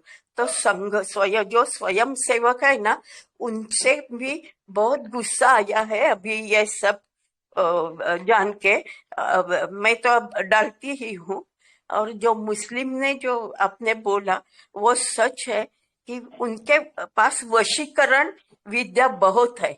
तो मैं सबको बोलती हूँ कि एक लड़की थी, मैंने वो हमारे सनातन प्रभात में आया था कि लड़की थी, मुस्लिम से शादी की और वो घर में आई, तो उसके बहुत ताबीज, गंडा, दोरे ऐसा पेट पे किधर किधर बांधता है कि वो सोच ही नहीं सकते। उनका ब्रेन है ना, वही सोच ही नहीं सकता है दूसरी बाजू। और एक मेरा पहचान वाला आदमी था, वो दरगाह पे रहता था, 1 बरस दरगाह पे सेवा करने के लिए रहता था। तो मैंने उसको पूछा उनके पास वशीकरण विद्या है क्या, तो उसने हाँ है उनके पास।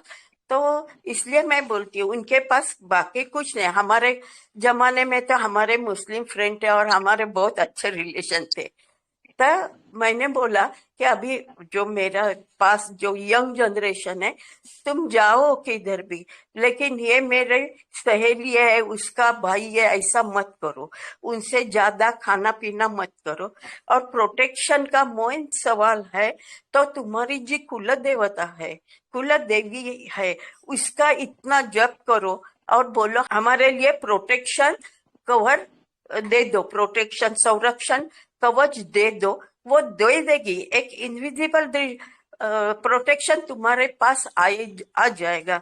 ये अगर हमने सबने इधर से शुरू किया तो मीन्स सनातन में बोलते हैं वो कुल देवता है, वो तुमको अच्छे अभी किसको मिलना है करके बोल देती है, वो ये कर देती है, मार्ग दिखा देती है ऐसा।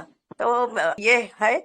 और मुझे सब अभी हमारे कितना गुरु होते हैं, वो तो सब सेक्युलर ही होते हैं, मुझे बहुत गुस्सा है उनको। तो ये बहुत बड़ा है, उनका साधक शिष्य बहुत बड़ा है, वो भी क्या है। तो मैंने बोलती अभी तो उनका मैं खुल के डालती हूँ तो सबको गुस्सा आता है। तो मैंने उनको बोला अरे अभी तो ये समय आया है कि तुमको अगर जितना जगने का है, if you want to live then you have to kill the evils, otherwise you slaughter yourself, ऐसा मैं बोल देती हूँ। लेकिन तो सबको गुस्सा आता है। लेकिन अभी ऐसा मैंने एक क्लिप पे लिखा, जो संघी है स्वयं सेवक, उन्होंने उसको सपोर्ट किया है ये करके। तो मुझे लगता है कि ये पहला आध्यात्मिक जो अपना एक राम रक्षा जो बेसिक है ना, वो सबने करना चाहिए। पहला प्रोटेक्शन अपने और इस पे बिलीव करना चाहिए घर के माता पिता ने। हम तो ऐसा, अगर मैं खुद के घर के बोलती हूँ, मैं मेरी पोती के सामने कुछ बोलती हूँ तो मेरी बेटी मुझे बोलती है ये आई उसके सामने ऐसा मत बोलो हो। मैंने बोला क्यों नहीं बोलूं, उसको समझने दो क्या चीज है। लेकिन सब इतना सेक्युलर और इतना ही हो गया है घर में, तो कोई मुझे हंसते हैं, वो भी जाने दो, ये आएगी तो यही बात करेगी। मैं बोलती हूँ तुमको शायद मेरे लिए नहीं, मेरा तो 72 एज हो गया, तुम कौन सा स्टेप पे खड़े हो तुमको मालूम नहीं है। ये आखिरी लड़ाई है अपना हिंदू धर्म की। और मेन ये सब जो दिनारी बाबा है, सब जो भागवत कथा करते हैं, वो क्या है, जो मेन मैसेज है अपना रामायण महाभारत का, कि दुष्टों का निर्दालन होना ही चाहिए। अगर सज्जन और संतों को और सुख शांति इस धरती पे होना है तो दुष्टों का निर्दाल होना चाहिए। लेकिन इस पे इसके ये पार्ट है वो सब 2 घंटे में पूरा करता है, और बाकी रास लीला बाल लीला का आज उसकी शादी है, इस पे ही आते हैं। सही कह रहे हैं आप, वो अध्ययन ही नहीं है। ये जितने दिनारी बाबा हैं ये सब कथा के रूप में साम्राज्य बना रहे हैं और कुछ नहीं, और लोगों को मूर्ख बनाने का धंधा बना रखा है सबको। शास्त्र पे बात नहीं करते, यहाँ वहां की बातें करते हैं, यहाँ वहां की कहानियां सुनते हैं। तभी तो भागवत जी ने कहा था कि मुझे उतना ही भागवत पता है जितना कथावाचकों से सुना हूं। अली मौलाना चाहते हैं, हाँ अली हुसैन करते हैं, पता नहीं क्या क्या करते हैं। तो ये ऐसे ही है। और लेकिन ये बात है कि हमें सबको कम से कम हर व्यक्ति अपने घर में एक शास्त्र जरूर पढ़े। रामायण नहीं पढ़ लो, महाभारत ही पढ़ लीजिए। आप महाभारत तो पढ़ लीजिएगा तो आपको ज्ञान का खजाना मिल गया। अगर 6 खंड में आप नहीं पढ़ सकते हो तो सिर्फ हिंदी जो है गीता प्रेस का संक्षिप्त में है, 2 खंड में है, वो पढ़ लो। 6 खंड मत पढ़ो। मैं कह रहा हूं बिल्कुल संस्कृत में नहीं पढ़ना चाहते मत पढ़ो, लेकिन उसके 2 खंड में हिंदी में है, वो कम से कम पढ़ लो, अपने आप प्यास जग जाएगी। तो गीता प्रेस का है, हमारे यहाँ कपोत पे है, आप मंगवा लो, पढ़ो। 2 खंड में है, उतना भी नहीं पढ़ सकते तो फिर मर जाना ही ठीक है। फिर जी के करना क्या है, कोई मतलब है नहीं जीने का फिर। कोई प्रदीप, थैंक यू आपका। प्रदीप जी देखो, कोई मैसेज कर रहे हैं प्रदीप जी कि वो शायद बोलना चाहते हैं। और ये येंदुरेन, आप वहां लिखते तो बहुत हो, आप बोलो भी आके। प्रदीप शर्मा है कनाडा से, बोलना चाह रहे हैं, देखो जरा है क्या। असल मेरे को छोटी सी एक बात कहनी थी कि ये अपन मतलब हम सब लोग ये क्रिश्चियनिटी और इस्लाम पे तो बात करते हैं कि धर्मांतरण कर रहे हैं, लेकिन हाँ हाँ, नवबौद्ध जो बन रहे हैं उन पे तो बात ही नहीं करते। अब देखो इंडिया स्पीक पे बात होती है।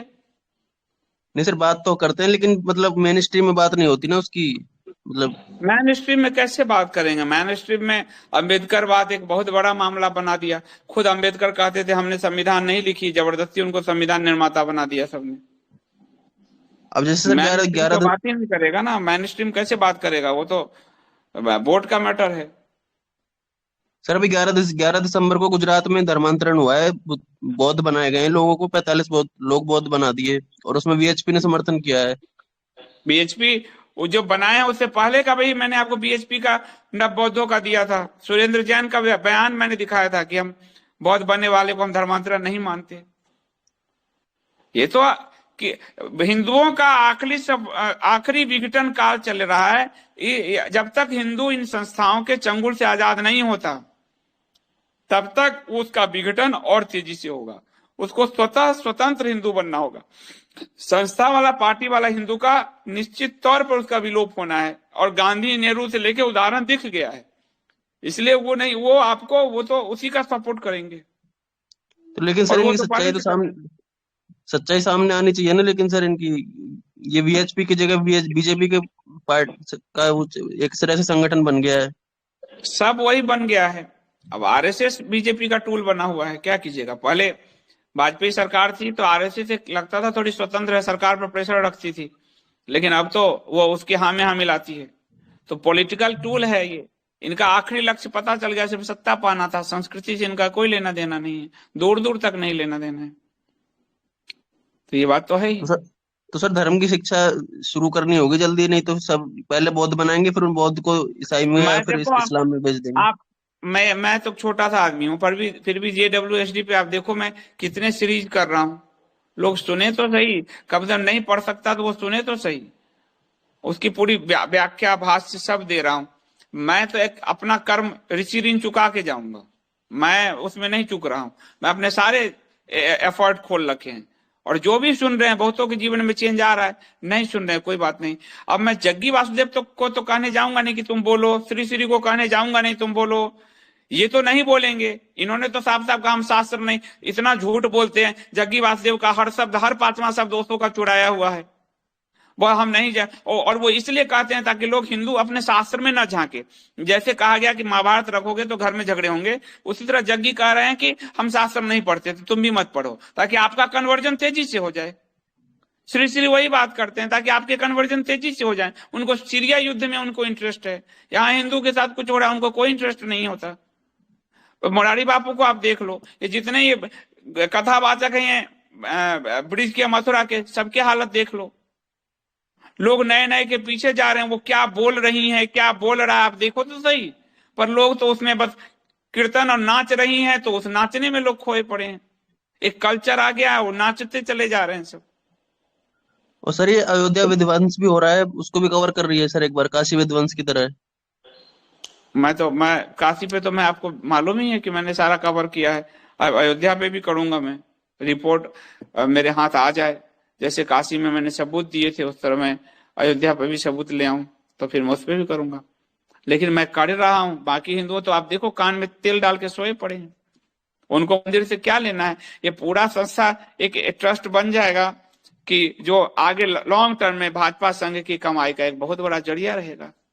और खुद वो भाजपा के सांसद ही बता चुके हैं, लल्लू सिंह जी, कि कितना जमीन किसने कब्जा कर लिया। पूरा अयोध्या कब्जा कर लिया। पूरा अयोध्या आंदोलन का जो असली माल उठाया इन्होंने ही उठाया है। क्या करोगे? वो हिंदू तो सोया पड़ा है। सर हिंदू तो ताली पीटते हैं, कोई बोलता भी है तो गाली देते हैं कि तुम ज्यादा मत बोलो। तो गाली वाले तो सबसे पहले खत्म होंगे ना, सबसे पहले वो आसान, वो सिपाही है वो। अब देखो जितने हिंदू लड़े बंगाल में इनके लिए, वो सब मर गए, सबको पलायन करना पड़ा जिन्होंने इनको वोट दिया। ये खुद ममता के साथ दांतें निपोड़ रहे हैं ये सब। तो उनको तो मरना है, जो भी पार्टी और संगठन पकड़ के जाएगा उसको मरना है, जो धर्म पकड़ के रहेगा वो जीतेगा। सिंपल सा, ये तो शुरू से है ये बात। धर्म पकड़ेगा तो शिवाजी की तरह ये युगों युगों तक याद रखा जाएगा। सत्ता पकड़ेगा तो आप देखो अकबर के दरबार में कितने लोग थे, उनके नाम भी हम नहीं जानते। यही बात सच है सर, यही बात थी बस मेरी तो। Thank you sir. और कोई आई वीडियोज में कोई नहीं बोल रहा। और कोई? प्रदीप जी आप बोलिए, आपने कहा था कि मैं बोलना चाहता हूँ। सर आपको प्रणाम। आपको सर बहुत सुनते हैं, आपसे बहुत कुछ सीखने को मिला है। और सर आज का जैसे मुद्दा धर्मांतरण था, तो मेरी अभी ड्यूटी सर लेबर रूम में लगी थी जहाँ पे डिलीवरीज होती हैं। तो वहाँ पे जो लेडीज आती हैं, प्रेग्नेंट लेडीज, उनका हम नाम पूछते हैं, क्योंकि एक नाम की बहुत सारी लेडीज आती हैं, उनका हस्बैंड के नाम से भी हम पहचान करते हैं। जैसे रानी है तो 2-3 रानी होगी तो उनके हस्बैंड के नाम से फिर उनकी पहचान करते हैं। तो ऐसे बहुत सारे केस मुझे देखने को मिले जहाँ पे जो महिला का नाम है वो तो हिंदू है, लेकिन जो उनके पति का नाम है वो मुस्लिम है। बहुत सारे केस सर ऐसे। और साथ ही सर ऐसा भी है कि जैसे जिनका 2 से ज्यादा बच्चे होते हैं, तो जो सीनियर होते हैं हमारे, वो बोलते हैं कि इसके 2 बच्चे हो गए, अब इसको मतलब अपन कोपटी डाल दो, अब 2 से ज्यादा बच्चे नहीं करवाने। मतलब उनको भी डांटते हैं, उनको मतलब 2 से ज्यादा जिनके बच्चे होते हैं उनको काफी डांटा जाता है वहाँ पे। और मतलब ऐसे धड़ल्ले से बोला जाता है कि जाओ कर देना कंप्लेंट जिसको करनी है, ये सरकार की पॉलिसी है और कॉलेज का नियम है कि जिसके 2 से ज्यादा बच्चे हैं उसको हम कोपटी डालेंगे। ये मैं मेरे कॉलेज का बता रहा हूँ सर आपको।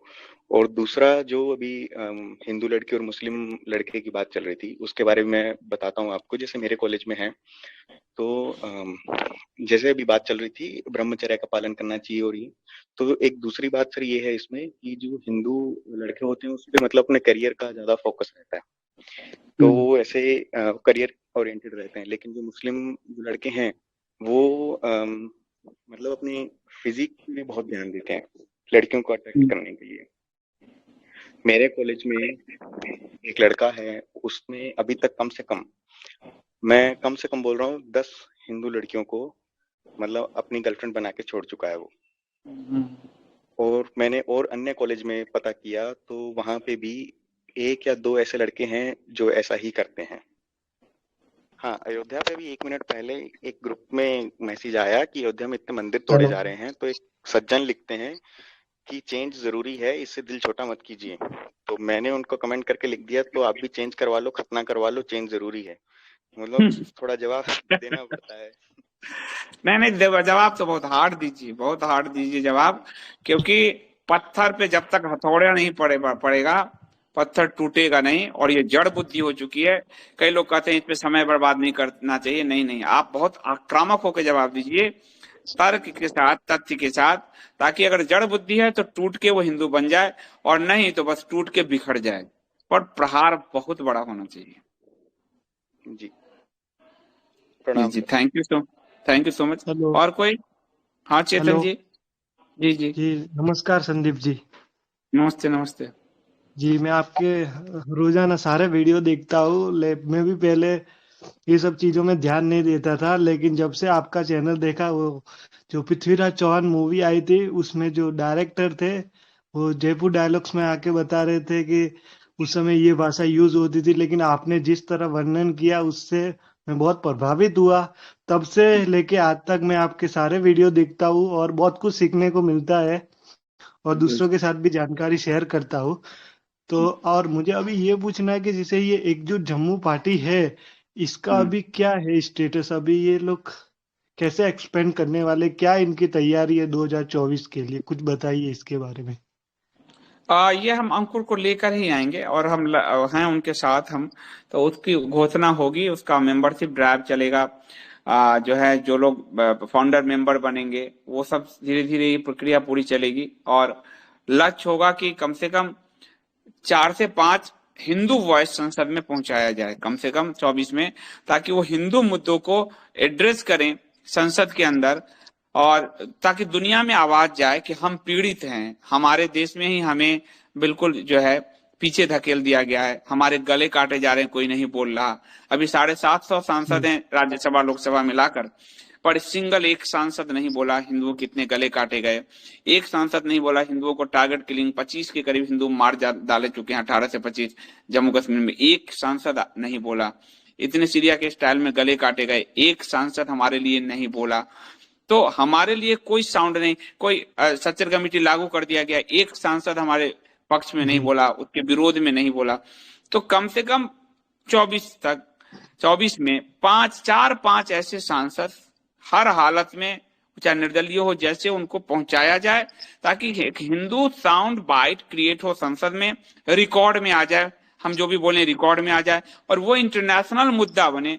हम घेरें कि हम हिंदू किस दुर्दशा के शिकार हैं, और जब तक संसद में हम इसको नहीं घेरेंगे, नहीं बोलेंगे, तब तक वो रिकॉर्ड में नहीं आएगा, वो यूट्यूब की वस्तु ही बनी हुई रह जाएगी।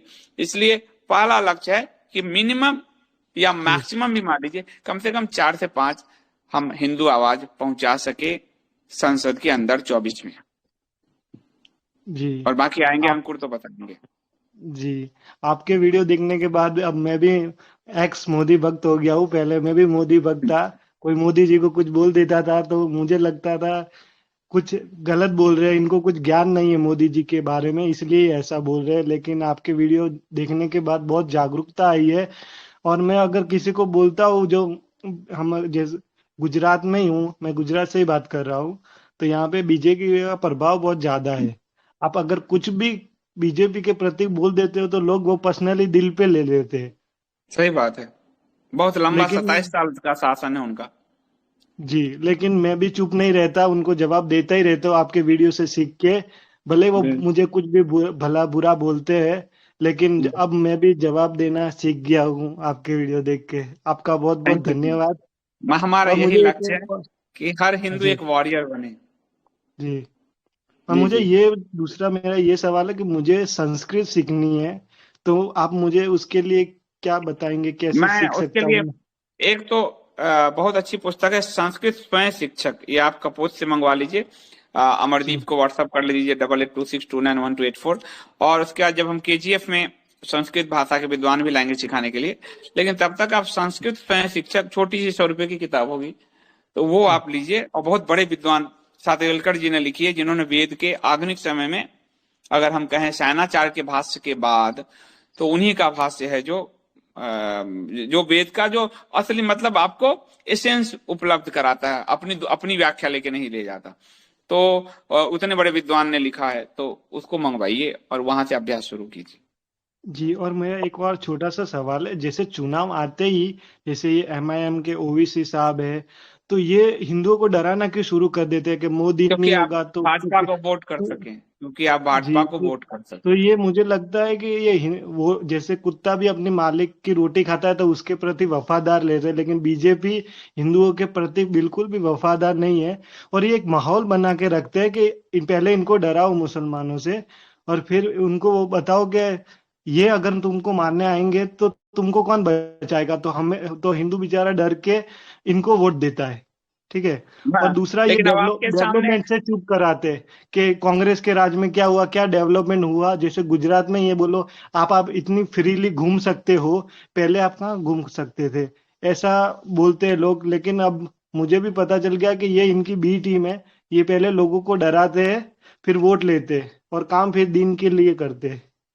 अभी तो गुजरात में दंगे हुए थे रामनवमी में, लोग मरे थे। आनंद नाम का एक व्यक्ति था जो मरा था, दंगे इतने हुए थे। आप भी फैक्ट रख दो कि दिल्ली जो है दंगे में झुलसा हिंदू मरे, कांग्रेस के 84 के दंगे में हिंदू कहाँ मरे थे, आप ऐसे रख दो सामने, आप देखना कि कैसे पागल हो जाते हैं ये। आप इनसे कहना कि बंगाल में कभी 1 लाख हिंदुओं का पलायन हमने तो नहीं देखा, लेकिन हमने देखा ये इस चुनाव के बाद 1 लाख हिंदुओं का पलायन हुआ, और 1 लाख का आंकड़ा आपके खुद ही मुख्यमंत्री हेमंत बिस्व शर्मा दे रहे थे बंगाल में। हमने हिंदुओं का 90 में जो हुआ तब भी आप सरकार में थे, लेकिन हिंदुओं का टारगेट किलिंग इस दौर में तो नहीं देखा। 25 जो हिंदुओं का टारगेट किलिंग हुई वो आपके ही राज्य में हुए। फिर आप कहिए कि हिंदुओं के कभी गले नहीं काटे गए सीरिया के तर्ज पे, पर 2022 याद रखा जाएगा कितने हिंदुओं के गले काटे गए। फिर ये भाग जाएंगे, आपको गाली गलौज देंगे। फैक्ट रखते जाओ, बस सीधे फैक्ट प्लेस करते जाओ। जी जी, बहुत बहुत धन्यवाद, शुक्रिया सर। स्वागतम। सब आपके वीडियो देखकर बहुत कुछ क्लियर हो गया है माइंड। मैं ये कहना चाहता हूँ, यदि धर्म और उसका ना भी देखा जाए तो कम से कम इतनी लोगों में, हिंदुओं में जागरूकता रहना चाहिए कि आदमी की पहचान होना चाहिए कि जो पर्टिकुलर ग्रुप का नेचर क्या है ना, वो शिकारी है ऐसा बोलना चाहिए, वो यानी सेक्स से पीड़ित लोग हैं। तो हमने कम से कम अपने फैमिली वालों को ये बताना चाहिए कि जो है ये ऐसे ग्रुप है, एक समूह है जिससे आपको हमेशा बच के रहना है, और कभी ऐसा सामने भी आ जाए तो अपना सॉरी दिखाना चाहिए, चाहे वो लड़कियां हो चाहे लड़के हों, है ना। ये राजेंद्र जी, अगर हम कैसे अपने शास्त्र पढ़ेंगे तो रामायण में जो असुर की प्रवृत्ति है, जो उस प्रवृत्ति को हम देखेंगे तो आज से हम इसको टैली कर लेंगे। महाभारत में जो असुर की प्रवृत्ति है उससे हम टैली कर लेंगे। तो इसीलिए मैंने कहा कि आप अगर उनके शास्त्र ना भी पढ़ें, जो लोग कहते हैं, अपने शास्त्रीय ढंग से पढ़ लें तो सुर और असुर दोनों की प्रवृत्ति बताई गई है, उसी से आप पकड़ लेंगे कि कौन असुर है कौन सुर है। जी जी, आपके बच्चे बराबर बोल रहे हैं। लेकिन यदि वो, जैसे अपन तो उनको रिक्वेस्ट कर रहे हैं हिंदुओं को, भाई शास्त्र पढ़िए, शास्त्र पढ़िए। शास्त्र ना भी आप पढ़े तो कम से कम इंसान को तो पहचानना चाहिए इंसान ने, कि भैया ये कितने खतरनाक लोग हैं। जो बेकार लोग हैं उनको आप अपने घर तक नहीं लाएंगे, उनसे संबंध नहीं रखेंगे, और संबंध आप रखेंगे तो निश्चित रूप से आप शिकार होने की वो है। यदि आप सांप पालेंगे, शेर से आप दोस्ती करेंगे तो कभी ना कभी वो शिकार करेगा आपका, है ना। तो इतनी भी समझ आ जाए हिंदुओं को तो बहुत कुछ वो उसका यानी उसका प्रोटेक्शन हो सकता है, ऐसा मेरा कहना है। बाकी संदीप जी, कोई ऐसी कोर ग्रुप यदि कभी बनेगा तो मैं वहां पर अपने यानी जो बोलना चाहिए बात रखना चाहूंगा। ऐसे ओपन प्लेटफॉर्म पर तो नहीं रखेंगे। तो कभी कोई ऐसा कोर ग्रुप बनता है, जैसे एक पॉलिटिकल पार्टी, जैसे एकजुट कश्मीर है, या कुछ और दूसरे, जैसे कभी कोई सेमिनार होता है आपका दिल्ली वगैरह में, तो आप बताइए, फिर मैं आऊंगा आपके तरफ। क्या? जरूर जरूर, थैंक यू सो मच, जरूर बताऊं। Thank you. और कोई, मुझे लगता है कि अब और कोई नहीं है बोलने के लिए, और समय भी मुझे लगता है काफी हुआ है। तो इस विमर्श को मैं यहीं विराम देता हूं। कोई और है बोलना चाह रहे हो तो आप बताइए, वरना मैं इस विमर्श को यहीं विराम देता हूं, और फिर मिलते हैं अगले रविवार को। आप लोग कह रहे थे कि टेलीग्राम लाइव नहीं करते हैं, तो मैं रविवार कर रहा हूं, पर मैं चाहता हूं कि लोग बोलें, यहाँ आप बोलें, क्योंकि तर्क तथ्य से आपको बोलने का एक ट्रेनिंग भी है। आप सब कहिए कि ये ट्रेनिंग प्रोसेस चल रहा है कि हम लोगों को कैसे बोलना है, कैसे रिएक्ट करना है। तो इस छोटे से ग्रुप से ही हम बड़े ग्रुप में बोलना सीख सकते हैं, बड़े लोगों को अप्रोच मतलब दौड़ाना शुरू कर सकते हैं, अगर रफ भाषा में बोलूं तो इसलिए ये मैं एक रविवार को एक प्रयास कर रहा हूं कि आप लोग आइए, बोलिए, अपने विचार रखिए। जिस दिन आप अपने विचार रखने लगेंगे, आपको कोई नहीं रोक पाएगा, कोई भी नहीं रोक पाएगा। एक जो झिझक होती है, पहला उसे ही तोड़ना होता है, वो तोड़ने का ही हम ये अभ्यास कर रहे हैं हर रविवार को टेलीग्राम लाइव में। तो मुझे लगता है कि सारे लोग आ ही गए हैं। जो लोग रह गए हैं उनको हम अगली बार रविवार को लेंगे, और हम इस आधार पर ले रहे हैं कि जो लोग इस बार बोल लिए हैं, फिर जो है नए लोगों को अगली बार अवसर दें, नए लोगों को दें, फिर वो हम सर्कुलर पूरा करें। तो मुझे लगता है कि अभी से समाप्त करने का समय आ गया है। आप लोगों में से कोई कुछ कहना चाहता हो तो ठीक है, नहीं इसको समाप्त कर रहा हूं मैं। ठीक है, थैंक यू आप सबका। तो मिलते हैं अगले रविवार को इसी समय 3 बजे टेलीग्राम लाइव में। आप लोग अपनी अपनी बात भी रख सकते हैं, आपने अगर कोई रचना किया है वो रख सकते हैं। हर किसी भी हो सकता है कि सब्जेक्ट से रिलेटेड ना हो तो भी आप अपनी बात रख सकते हैं। ये पूरा ट्रेनिंग मॉड्यूल है एक तरह से, इसको लॉन्ग टर्म में आपको इसका फायदा दिखेगा। तो अगले रविवार को मिलते हैं, रविवार को 3 बजे टेलीग्राम लाइव पर। तब तक के लिए आप सबको राम राम।